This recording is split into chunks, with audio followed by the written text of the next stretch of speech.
Desde semana passada que eu estou meditando sobre este assunto para esta manhã, como tenho feito. E em dado momento vem no meu coração uma preocupação. Será que eu não estou sendo muito enfadonho? A gente fica, né? Será? E às vezes a pessoa tem dificuldade de acompanhar. Mas se eu chegar aqui, ok? Se eu chegar aqui pregando, correndo para lá para cá, gritando, pulando, não vai ter o mesmo efeito do que aquilo que a gente fala. Porque o que nós estamos fazendo aqui nessas manhãs, cremos também nos outros horários, é trazendo a palavra de Deus ao alcance, para cada um entender a palavra de Deus. Isso é muito importante. Porque, mas o Velho Testamento, agora nós estamos no Novo, na graça. Quem fala isso não está dizendo totalmente a verdade. O próprio Jesus disse que ele não veio para acabar com a lei. Ele veio cumprir e acrescentou alguma coisa. Porque Jesus é o resultado da lei. Ele é o resultado das promessas lá do início. Então, se você não entender assim, como é que você vai caminhar? Nós estamos no livro de Josué. Josué, esse grande estadista, que dedicou a sua vida inteira, ele desde cedo que ele estava completamente dedicado a auxiliar Moisés. Então ele não era um homem qualquer, ele era uma pessoa que tinha uma disciplina, e ele aprendeu durante toda a sua trajetória com um mestre chamado Moisés. Tanto assim que o Senhor disse assim: eu vou ser com você, tá bom? Meu servo Moisés morreu, agora você vai, mas eu vou estar com você, eu vou te guiar, porque sempre haverá Deus. E o que ele vai fazer? Ele vai levar o povo agora a possuir a sua própria terra, que vai durante todo o livro de Josué. E quando terminar ali, aí entra um outro período muito importante, que é o período dos juízes, né? Que vai julgar as causas. Então, se você não entender a Bíblia no total, vai ficar difícil para a gente. Então eu te convido mais uma vez, ser paciente. Não vou pedir para ficar de pé, sentado mesmo. Nós vamos ler o capítulo 2 do livro de Josué.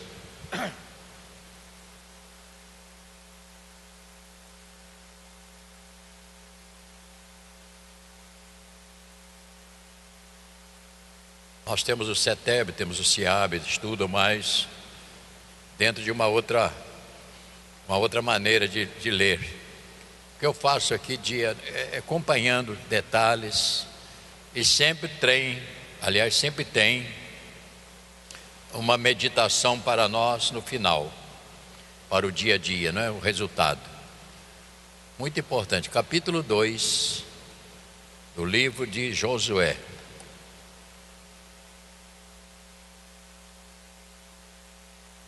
O título está aí: Espias mandados a Jericó. E aqui diz o nome da hóspede que hospedou os espias, chamada Raabe. Disse-te, ó Josué, filho de Num, 2 homens secretamente como espias, dizendo: andai e observai a terra de Jericó. Foram, pois, e entraram na casa de uma mulher prostituta, cujo nome era Raabe, e pousaram ali. Mais tarde eu vou dizer a você como essa mulher era tratada pelos moradores, porque não é só prostituta, ela tinha uma razão, nós vamos falar mais tarde. Então se deu notícia ao rei de Jericó, dizendo: eis que esta noite vieram aqui uns homens dos filhos de Israel para espiar a terra. Mandou, pois, o rei de Jericó dizer a Raabe: faz-me sair os homens que viestes a ti e entraram na tua casa porque vieram aqui para espiar toda a terra. A mulher, porém, havia tomado e escondido os 2 homens e disse: é verdade que os 2 homens vieram a mim, porém eu não sabia de onde eram. E havendo-se de fechar a porta, sendo já escuro, eles saíram e não sei para onde foram. E depois ide após eles depressa, porque certamente o alcançareis. Ela, porém, os fizera subir ao eirado e escondera entre as canas do linho, que eram as canas que faziam o linho, que havia disposto em ordem no eirado, em cima. Foram-se aqueles homens após os espias pelo caminho que dá ao Val de Jordão, e havendo saído os que iam após eles, fechou-se a porta. Antes que os espias se deitassem, foi ela ter com eles no eirado e lhes disse: olha que coisa fantástica, preste atenção nos detalhes. E lhes disse: bem sei que o Senhor vos deu esta terra, e que o pavor que se infundis caiu sobre nós, e que todos os moradores da terra estão desmaiados, porque temos ouvido que o Senhor secou a água do Mar Vermelho diante de vós, quando saíes do Egito, e também o que fizeste os 2 reis dos amorreus, Sehom, Og, rei de Og, que estavam além do Jordão, os quais destruístes. Tira um pouquinho do agudo, está muito forte. Ouvindo isto, desmaiou-se-nos o coração, e em ninguém mais há ânimo algum, por causa da vossa presença, porque o Senhor vosso Deus é Deus em cima nos céus e embaixo na terra. Uma palavra só de esclarecimento para você ver. Os espias foram lá para quê? Para saber como estava a cidade e o povo. E ele aqui já tem um material para levar de volta como resposta. Agora, pois, jurai-me, vos peço, pelo Senhor, que assim como usei de misericórdia para convosco, também delas usarei para com a casa do meu pai, e que me dareis um sinal certo, de que conservareis a vida do meu pai, da minha mãe, como também meus irmãos e as minhas irmãs, com tudo que tem, e de que livrareis a vossa vida da morte. Então lhe disseram os homens: a nossa vida responderá pela vossa, se não denunciardes esta nossa missão. E será, pois, que dando-nos o Senhor esta terra, usaremos contigo de misericórdia e de fidelidade.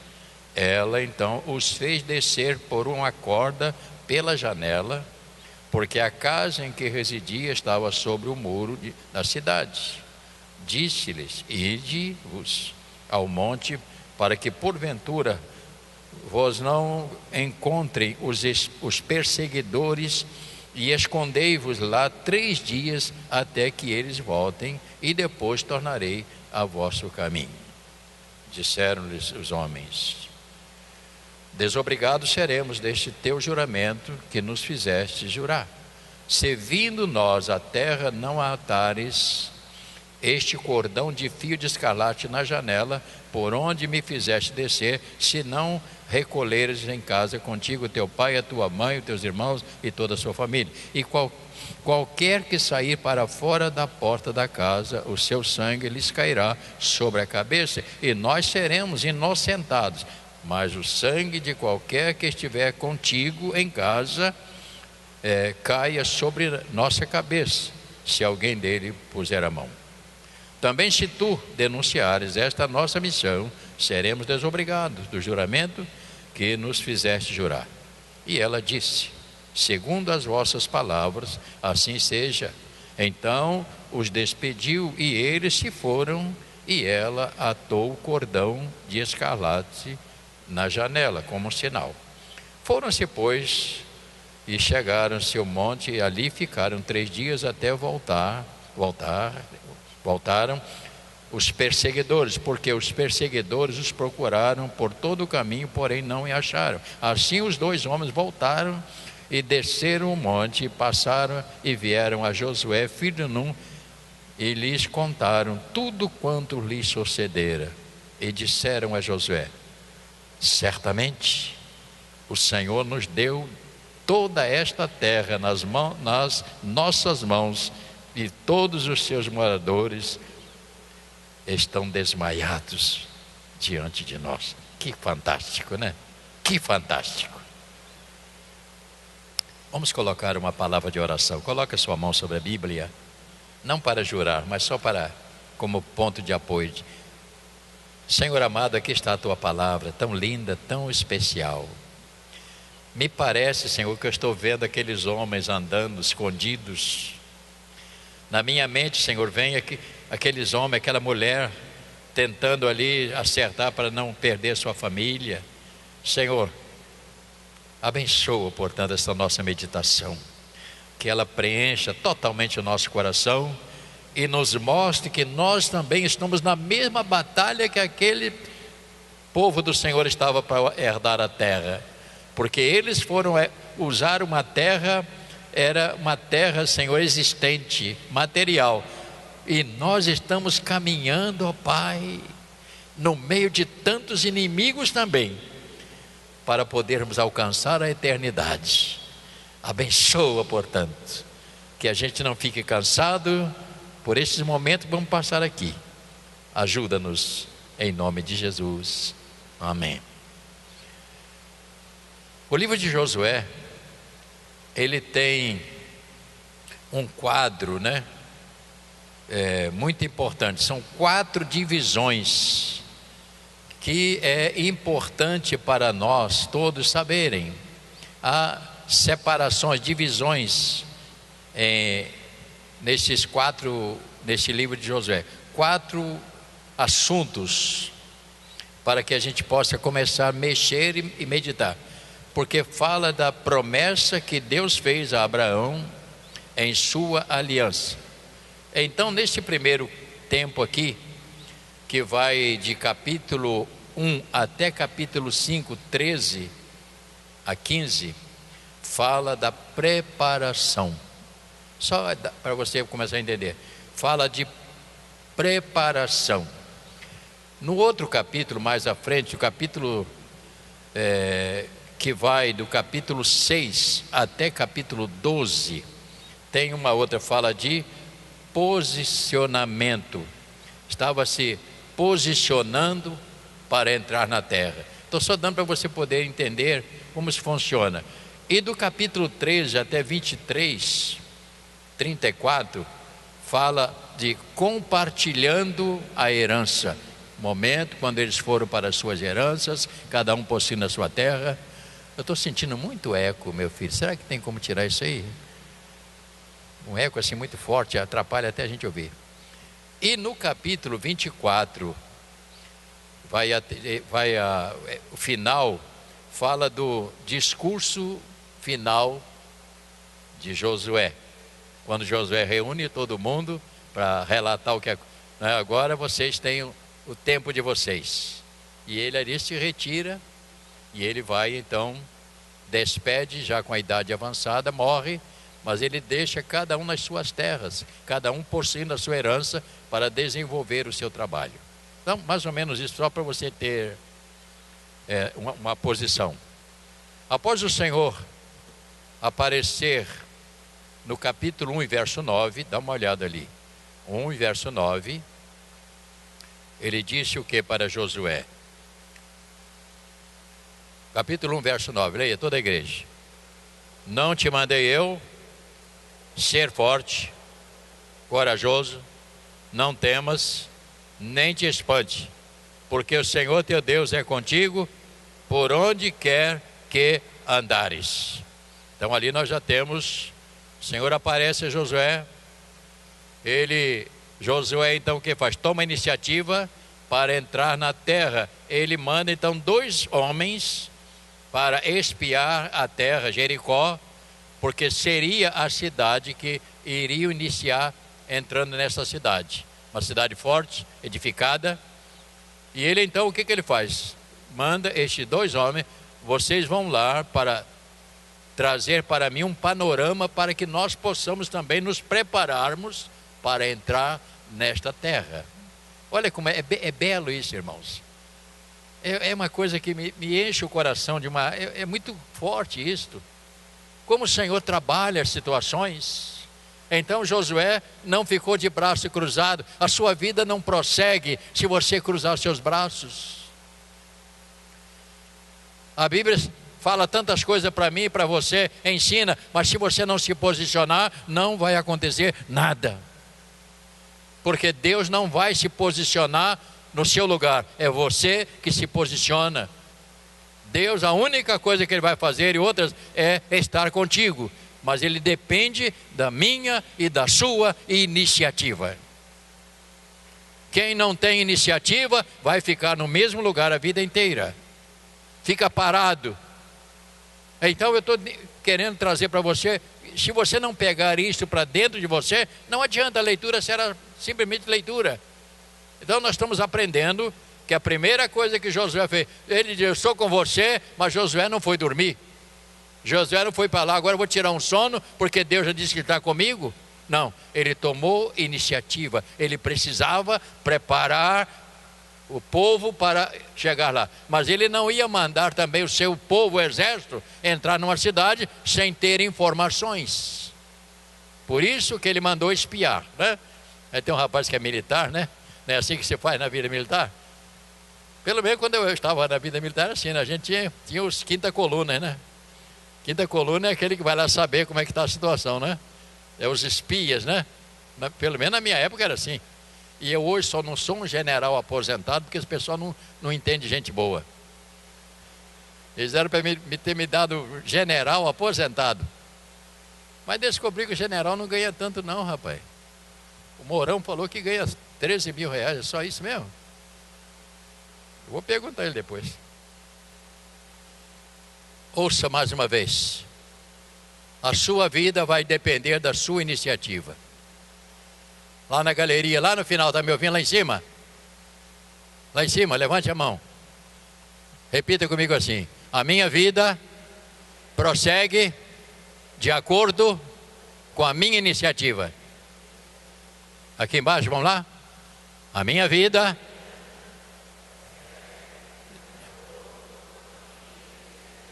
amém.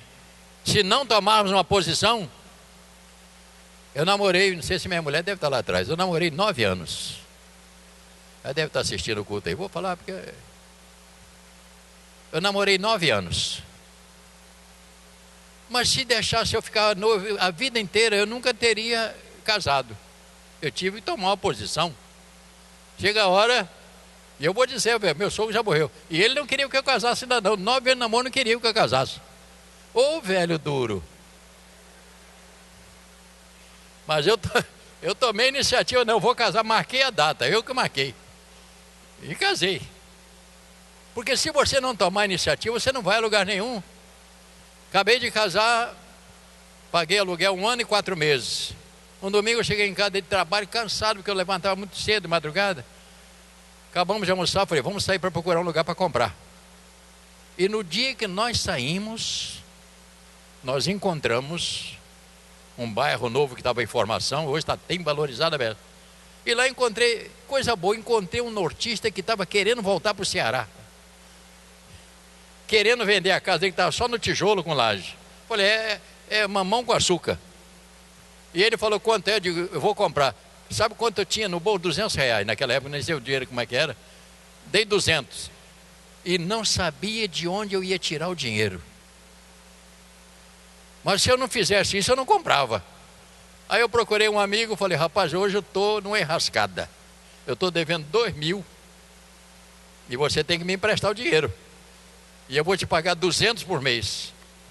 Você já viu alguém emprestar dinheiro sem juro? E ele, na mesma hora, foi lá no corpo, pegou o dinheiro e me deu.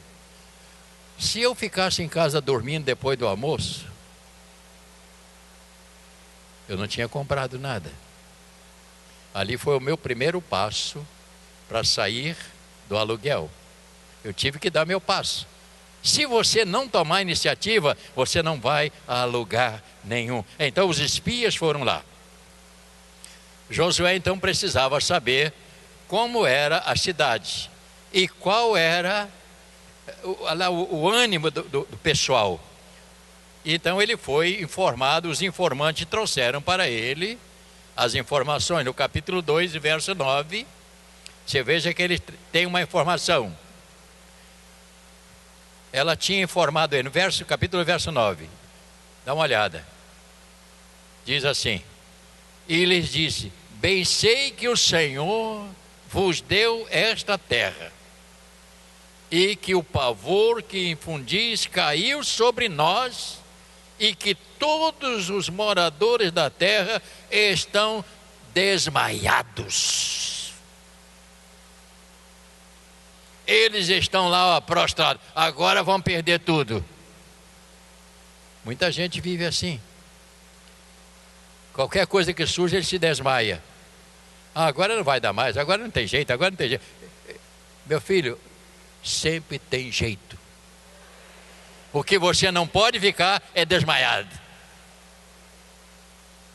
Oh vida, oh mundo, oh situação, oh meu Deus. Não é assim que funciona. Tem moça que quer casar, mas ela não sai de casa, não bota um pó rouge,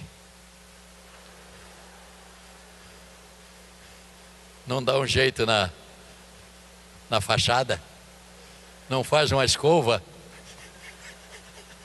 e depois fica dentro de casa. Oh Jesus, o Senhor tem que mandar um varão que vai vir nem madeira.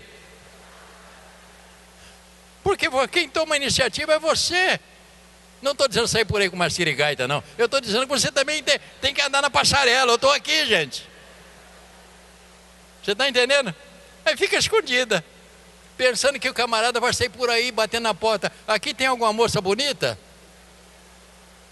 Agora, se ele bater na sua casa e encontrar você com aquela roupa de 3 dias no corpo, cabelo na cara, sandália de dedo havaiana cai. Meu filho, qualquer um desanima. Tem que haver, você está entendendo? Não se acomode.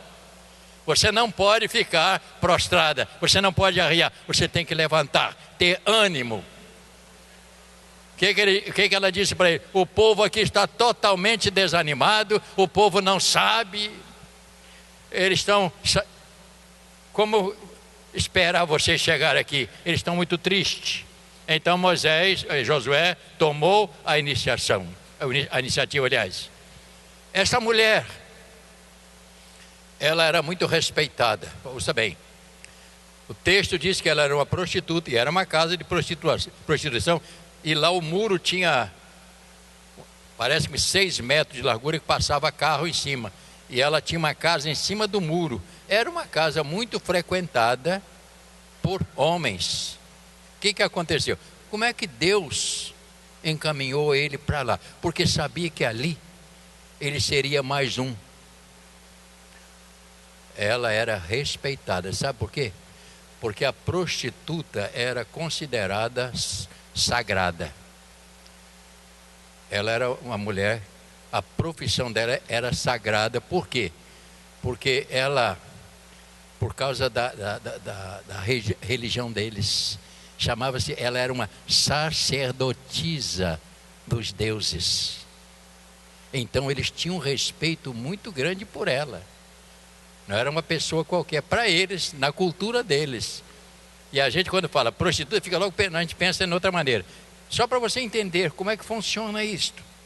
Então esta mulher foi usada por Deus, mesmo com essa vida que ela tinha, porque Deus pode fazer qualquer coisa, porque Ele é dono de todas as coisas, Ele muda o que Ele quiser.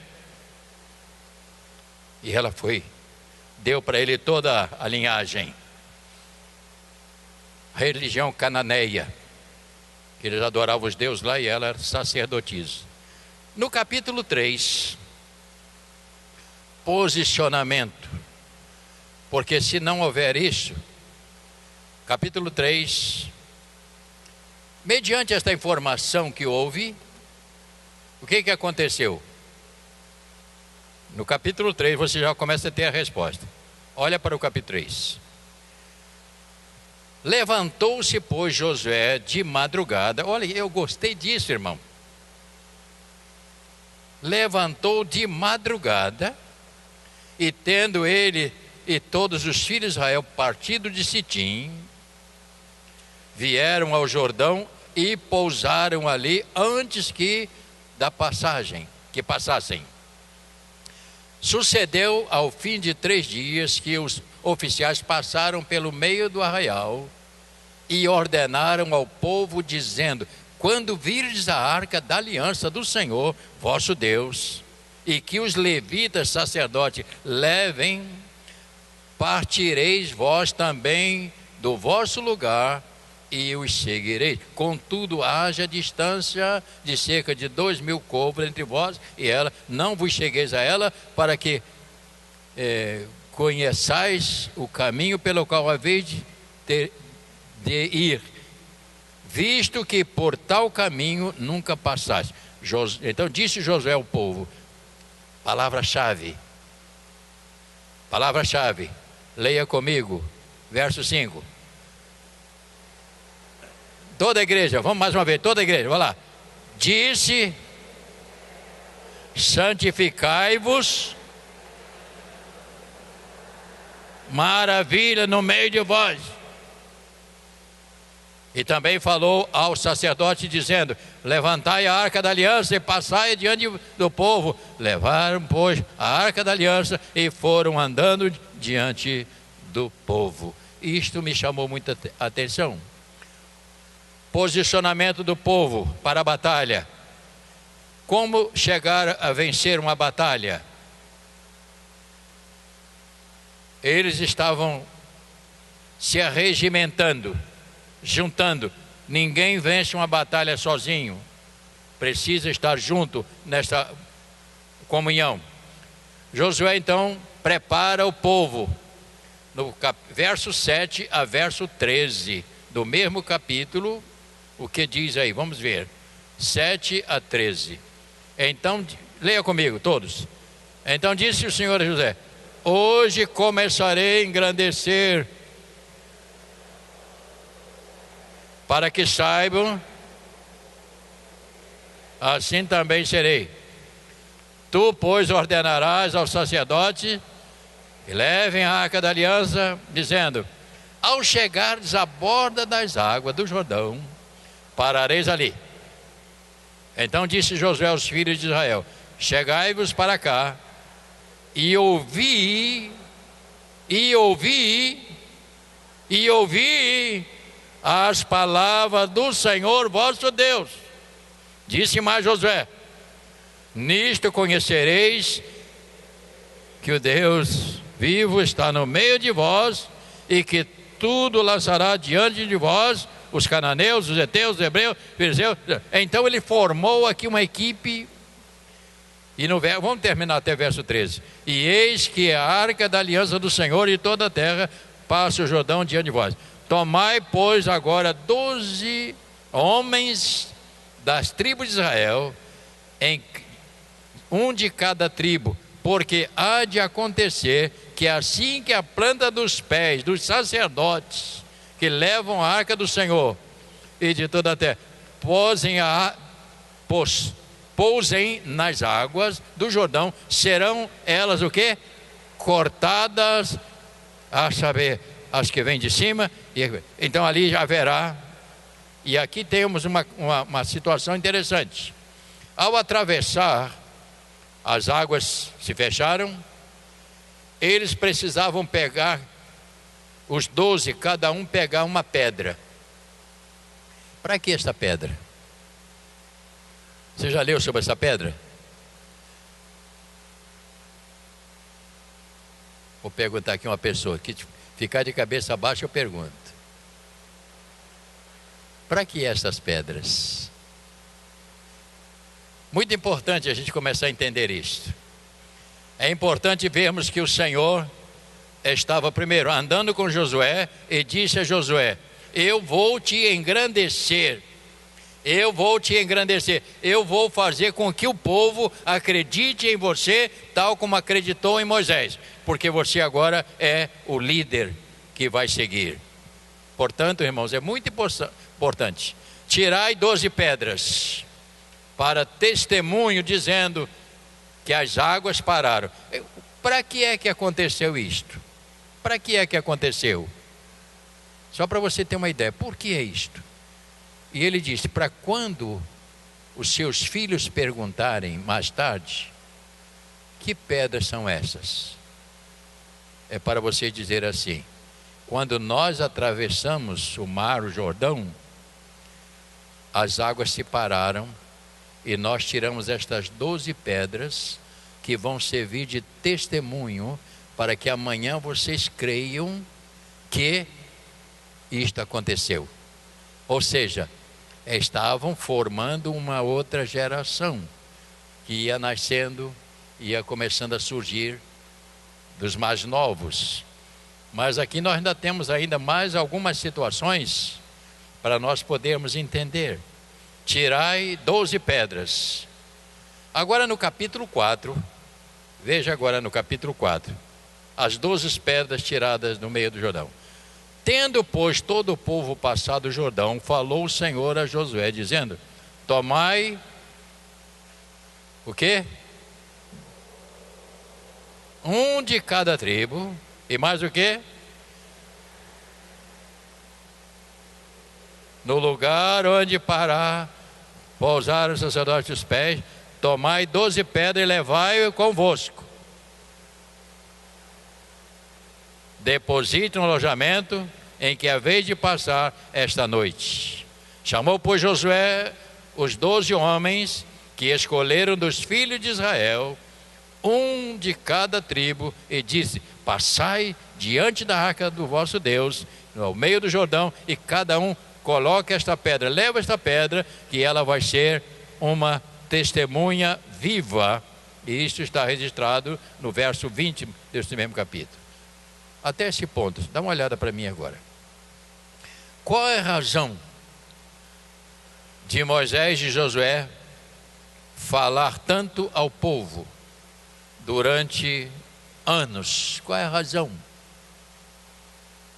Qual é a razão?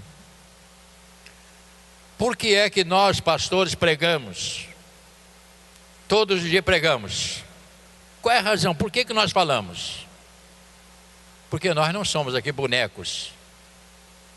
Por que nós pregamos? Porque nós estamos, me entenda bem, nós estamos dando elementos para a formação cristã de cada um. Esse é o nosso trabalho. Nossa pregação é para dar formação no conhecimento de Deus, quais são os seus compromissos, quais as responsabilidades, porque eu não vou caminhar com você neste mundo, você é que vai caminhar com as suas pernas dentro deste mundo, e o que vai te sustentar é exatamente conhecimento da palavra e a prática da palavra. Precisamos então saber desses dados, que é muito importante esta formação. Teoria, eles conheciam, eles tinham uma teoria. E isto eu vou dizer agora uma coisa com muito temor. Há muitas pessoas que têm muita teoria. Você vai falar com ele, ele conhece a Bíblia mais do que você, entre aspas. Tudo que você vai falar, ele já sabe. Você começa, não, já sei. Sabe até onde está escrito. Isso é muito bonito na teoria. Mas a minha pergunta, e a prática? Vou te dar exemplo. Uma enfermeira, uma médica, quando se forma, você já imaginou como é que é? No dia que essa moça que estudou na medicina, ela aprendeu, fez estágio, Mas hoje é o primeiro dia que ela vai fazer uma cirurgia. A pergunta que eu faço: como é que ela se sente? Estou vendo a enfermeira ali, né? Está lá a pessoa na maca, o anestesista já mandou ela dormir, ela está lá. E agora esta nova moça que estudou toda a teoria, ela agora vai ter que fazer o quê? Exercitar a prática. Ela vai ter que cortar. Ela já conhece na teoria onde está o fígado, o coração, aquela coisa, ela sabe tudo. Mas ela agora, na hora que ela botar o bisturi, e agora tem outras coisas, ela deve ficar assim, ó. Porque é o primeiro dia de experiência. Teoria não é a mesma coisa que experiência. Há pessoas que têm muita teoria cristã, mas não têm vida cristã. Professora, estuda, né? Magistério, né? O primeiro dia de dar aula é um fracasso, né? Hein, olha para mim, não é verdade? Eu sei que é professora. O primeiro dia, né? Aquela monte de galera lá, até a professora vai no quadro, ela fica nervosa para escrever, não é verdade? Por quê? Porque ela aprendeu, olha para mim, teoria, mas não tem a prática. A vida cristã não é só teoria, tem a prática. E se a gente não praticar, a gente vai acabar sofrendo as consequências. Vida cristã não pode ser teoria, não pode ser. É preciso praticar, é preciso envolvimento. Tem cristão que não quer passar. Quando vem a tribulação, irmã, ore por mim que eu estou atribulada. Minha irmã, não peça, ore você. Eu estava com a dor nesse ombro aqui, e é uma coisa horrível. Tem gente que dá no joelho. Eu conversei com Deus, um negócio sério. Eu falei: Deus, olha, que negócio é esse? Aqui não, vai para a casa da vizinha. E você sabe que eu descuidei, há 2 dias que eu não sinto mais nada. Eu mandei embora. Agora hoje, aí me deu aqui nessa junta aqui. Falei: está amarrado. Porque se você não exercitar, você tem que exercitar. Agora, se você dói a cabeça, irmãzinha, ore por mim aí, mas você tem que, é você, minha filha. Cai no campo, minha filha. Exercite a sua vida espiritual. Vem tribulação, você diz: Deus é maior, o Senhor é o meu pastor, o Senhor vai cuidar. Você tem que exercitar. Porque se você ficar só com a história da teoria, não funciona. Você tem que passar pela experiência, né? Tem que passar a experiência que vai dar a você a capacidade de conhecer Deus mais profundamente. Tá bom, meu irmão? Vamos atravessar Jericó? Como é que vão derrubar essa muralha? Que a próxima agora ele vai derrubar, tem que derrubar a muralha, né, irmão? Aí chegou lá, gente, e agora? Vai? Não. Houve toda uma preparação. Ninguém derruba a muralha se não se preparar. É assunto do próximo tempo. Vamos ficar de pé. Glórias a Deus. A prática da palavra de Deus. Se você não praticar a palavra de Deus, você nunca terá experiência. O que vai te dar experiência é a prática da palavra. É fazer a palavra de Deus valer. Eu tenho uma canção aqui muito linda, antes de nós orarmos.